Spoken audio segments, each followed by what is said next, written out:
out of the building, there was like smoke.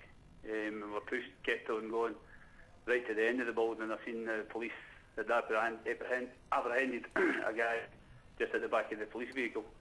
And this is when I took a photograph of it, and I went over the road to one of the policemen and asked where it was. And he was saying it was one of the people that ran away from the scene. But certainly there was a load of smoke and things like that, you know, people panicking and that, you know. You say, you know, a lot of smoke and panic, but when you look back at this and what you witnessed there, what was the general feeling? Was it one that the services had it under control?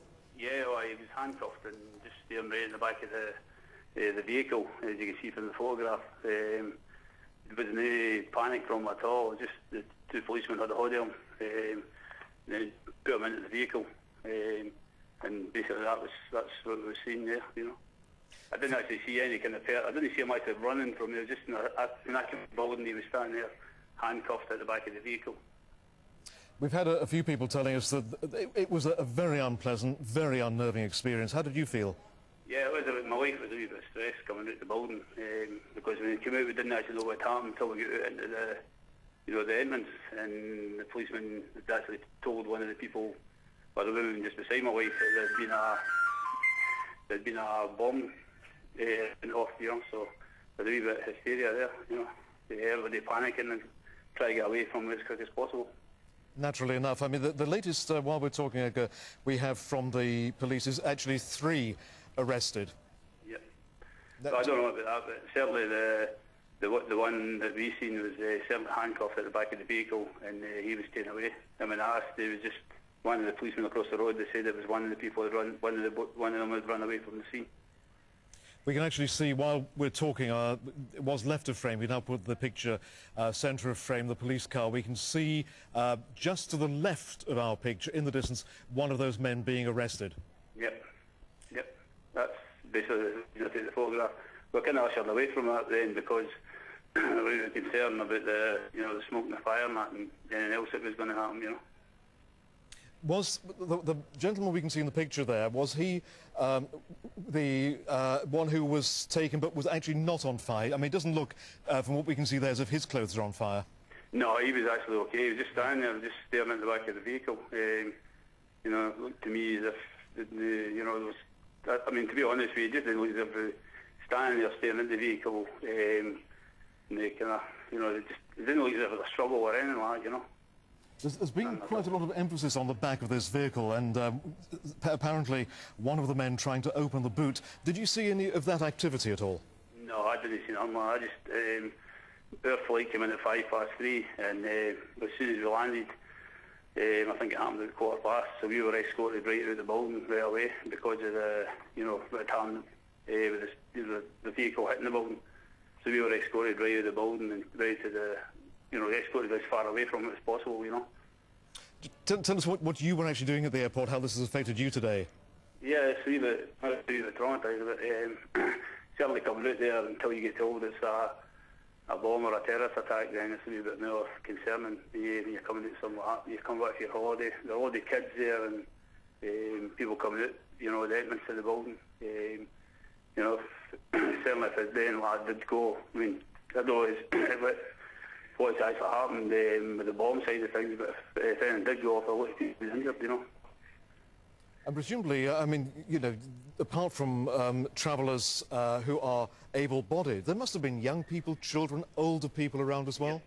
Yeah, that's basically, you know, a lot of kids. I mean, when the flight came in, there was all the kids. There was also a flight that had been landed and older people were getting their cases and they were just ushered out the front of us just at the same time, you know. So there's a bit of panic trying to get all these people out. Yeah. Was there anybody there from either the airport or from the emergency services to help out, to deal with those people who were not as capable as obviously you are?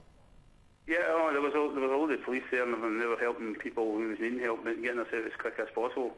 Looked to be quite well organised to get us out as quick as, you know. And now it's you know, a little while after it's happened. How are you feeling? Just you sometimes wonder, you know, just when you come out of there, if it happened, you know, just reflect on it and think what could have happened, you know. You know, just to be a bit straight. You think you know, you go in these airports and people are going and doing things like that, you know. It's just mind-boggling, you know.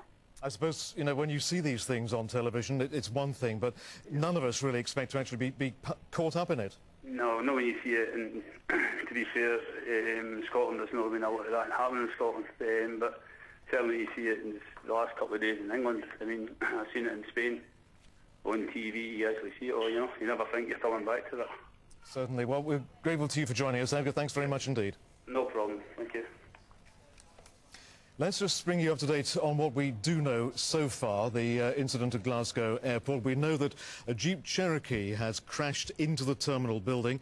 You can see the picture on the left of your frame there. Very clearly, centre of that left-hand box is showing the vehicle on fire. We also know that police have arrested 3 people. Originally, we were told 4. That has now been revised down to 3 people under arrest. I can tell you what the Strathclyde police statement says. A car driven into the front of Terminal 1 at Glasgow International Airport at 15:15, that's 3:15 this afternoon. Police and fire service were immediately summoned. 4 people were arrested, and that was, as I say, subsequently downgraded to 3 people, and those 3 have been detained. Left-hand picture again, you can see the police car, and you can see a policeman in a yellow uniform there, yellow jacket, and a man to his left. There's a close-up of it. One man very far left of your frame. That is one of the people from the Jeep Cherokee now under arrest. We do know 3 people have been held. We also know that there were at least 2 people in the Jeep Cherokee, one of whom was seen to be on fire. His clothes were on fire. He was, we believe, restrained by a passenger or possibly more than one passenger, and then somebody, presumably, possibly a police officer, put out the fire, affecting him, possibly even affecting his body, but certainly his clothes were on fire. So that's the current situation. 3 people detained by police. Airport obviously evacuated and sealed off, and flights clearly have been stopped, all flights suspended at Glasgow International Airport. Local roads are being closed, and police are advising members of the public not to travel to the airport. Just let me ask you once again, you can see the pictures sent in by viewers, news@sky.com. If you have any photos or videos, do please send them to us.